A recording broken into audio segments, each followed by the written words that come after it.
वफाकी काबीना ने ऑपरेशन अज़्म इस्तेहकाम की मंजूरी दे दी। वज़ीर-ए-आज़म शहबाज शरीफ की ज़ेर सदारत इजलास में वफाकी काबीना ने ECCC, CCLCC और काबीना कमेटी बराए हुकूमती मलकियती इदारों के फैसलों की तौसीक कर दी। ज़राए के मुताबिक वज़ीर-ए-आज़म ने वफाकी काबीना को अज़्म इस्तेहकाम से मुतल्लिक क़याम रायों से मुतल्लिक आगाह किया। वज़ीर-ए-आज़म शहबाज शरीफ ने कहा कि ऑपरेशन अज़्म इस्तेहकाम माजी के ऑपरेशन की तरह नहीं, अज़्म इस्तेहकाम ऑपरेशन में अवाम को किसी किस्म की परेशानी का सामना नहीं करना पड़ेगा।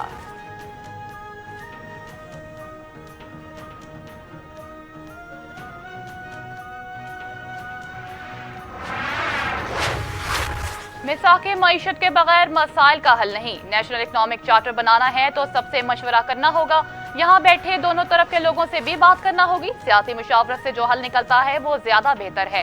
चेयरमैन पीपल्स पार्टी बिलावल भुट्टो जरदारी का कौमी असम्बली इजलास में इज़हार ख्याल। कहा, निगरान हुकूमत की वजह से किसानों का नुकसान हुआ, अब भी होने का इम्कान है। विफाकी हुकूमत तैयार है तो मिलकर सूबों में काम कर सकते हैं। बिजली बंदिश पर आवाम को क्या जवाब दूं? इस्लामाबाद में बैठे बावजूद हकाइक से वाकिफ नहीं।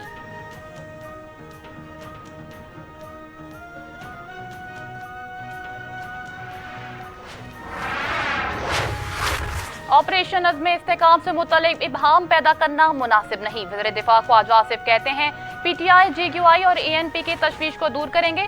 ऑपरेशन अज़्म इस्तेहकाम कम कबाजी के ऑपरेशन से मवाजना दुरुस्त नहीं। ऑपरेशन अज़्म इस्तेहकाम नेशनल एक्शन प्लान का तसलसल है। नेशनल एक्शन प्लान तमाम जमातों के इत्तफाक से तश्कील दिया गया। ऑपरेशन अज़्म इस्तेहकाम का मकसद दहशतगर्दी का मुकम्मल खात्मा है।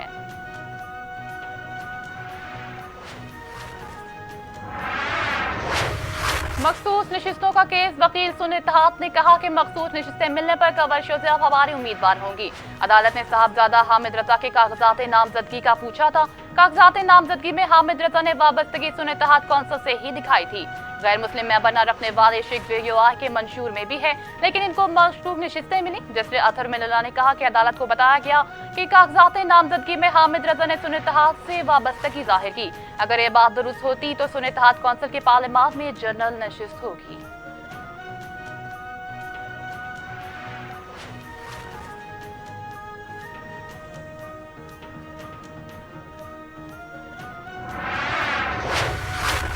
सवाल ये भी है कि हामिद रजा को पार्टी टिकट पर इलेक्शन लड़ने से क्यों रोका गया। इलेक्शन कमीशन इस मामले की तस्दीक करे तो केस नया रुख अख्तियार कर सकता है। जस्टिस आशिफ मलिक के रिमार्क। जस्टिस मोहम्मद अली मजहर बोले, सुन इत्तेहाद कौंसिल का इंतखाबी निशान मौजूद था, लेकिन किसी ने इस पर इलेक्शन नहीं लड़ा। वकील मखदूम अली खान ने कहा कि अपीलों में सुन इत्तेहाद ने यह नुक्ता भी नहीं उठाया। चीफ जस्टिस काजी फारिसा ने रिमार्क दिया कि कानून वाज़ेह है, जो निकात अपीलों में उठाए गए हैं इन्हीं तक महदूद रहेंगे। जिसका काम किसी फरीक का केस बताना नहीं या बिगाड़ना नहीं होता।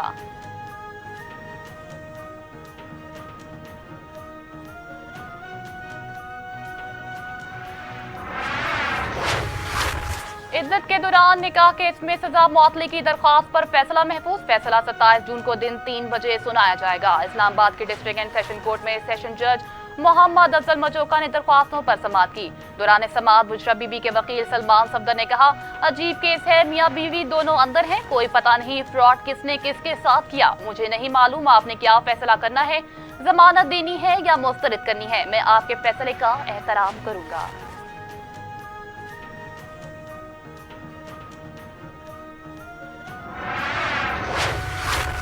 सदर तहरीक इंसाफ चौधरी परवेज इलाही का ढील और डील का ताना देने वालों को भरपूर जवाब। कहा, पहले भी बानी PTI के साथ था और आइंदा भी रहना है।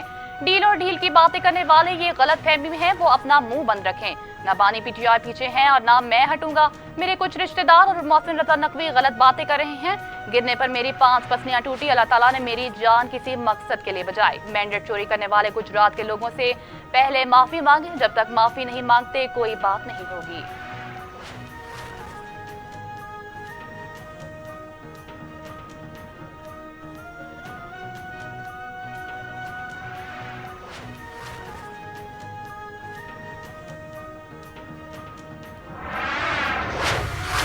जस्टिस अकील अहमद अब्बासी, जस्टिस शहजाद अहमद खान और जस्टिस शाहिद बलाल हसन ने बतौर जज सुप्रीम कोर्ट हल्फ उठा लिया। हल्फ बर्दारी की तकरीर सुप्रीम कोर्ट ऑफ पाकिस्तान में मुनक्किद हुई, जहां चीफ जस्टिस ऑफ पाकिस्तान काजी फारिसा ने इनसे हल्फ लिया। गुज़िश्ता रोज सुप्रीम कोर्ट में 3 जजों की तैनाती का नोटिफिकेशन जारी किया गया था। नोटिफिकेशन में जस्टिस अकील अहमद अब्बासी, जस्टिस मलिक शहजाद अहमद खान और जस्टिस शाहिद बलाल हसन की बतौर जज सुप्रीम कोर्ट ऑफ पाकिस्तान में तैनाती की मंजूरी दी गई थी।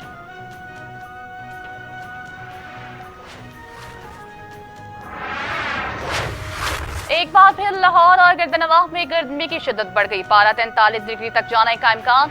महकमे मौसमियात के शहर में हवा की रफ्तार 18 किलोमीटर घंटा रिकॉर्ड की गई। नमी का तनासुब 55% तक पहुंच गया। मौसम का हाल बताने वालों का कहना है कि पंजाब में मानसून बारिशों का आगाज 1 जुलाई से होगा। रवां बरस मानसून सीजन में मामूल से 35% जायद बारिशें बरसने का इम्कान।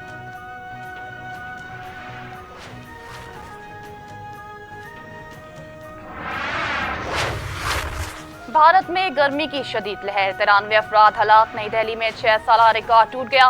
भारतीय मीडिया के मुताबिक नई दिल्ली में हीट स्ट्रोक से 11 अफराद हलाक हो गए।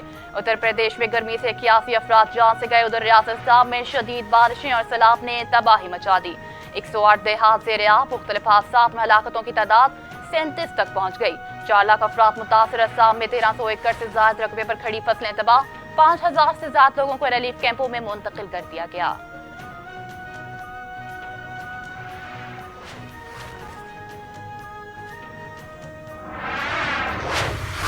पंजाब के स्कूलों में हफ्ते में 2 छुट्टियों का ऐलान। अब पंजाब के स्कूलों में हफ्ता और इतवार आम तातील के दिन होंगे। सूबाई वज़ीर तालीम राना सिंह अंदर हयात ने स्कूलों में हफ्ता का दिन यौमिया छुट्टियां का दिन करार दे दिया।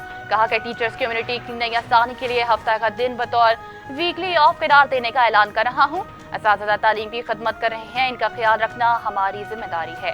असातिज़ा पर वर्कलोड ज्यादा होने की वजह से हफ्ते के दिन की छुट्टी का फैसला किया जा रहा है। हफ्ते के रोज छुट्टी की वजह से स्कूलों में सोमवार से जुम्मे तक यौमिया तदरीसी औकात कार बढ़ा दिए जाएंगे।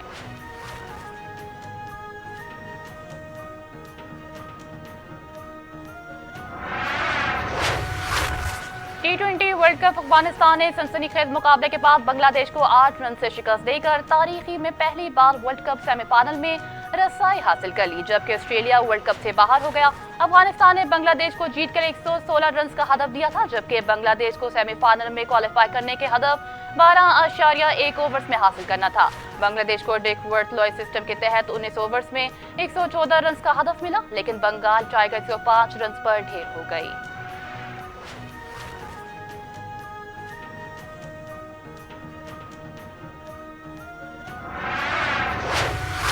और पाकिस्तान क्रिकेट टीम के कप्तान Babar Azam ICC T20 world cup में शिरकत के बाद अमेरिका से वतन वापस पहुंच गए। बाबर आजम न्यूयॉर्क से बरास्ता दुबई लाहौर पहुंचे। बाबर आजम के भाइयों ने इलामा इकबाल इंटरनेशनल एयरपोर्ट पर इनका इस्तकबाल किया। जरा के मुताबिक कप्तान बाबर आजम आइंदा चंद रोज में चेयरमैन PCB मोहसिन रकवा नकवी से मुलाकात करेंगे।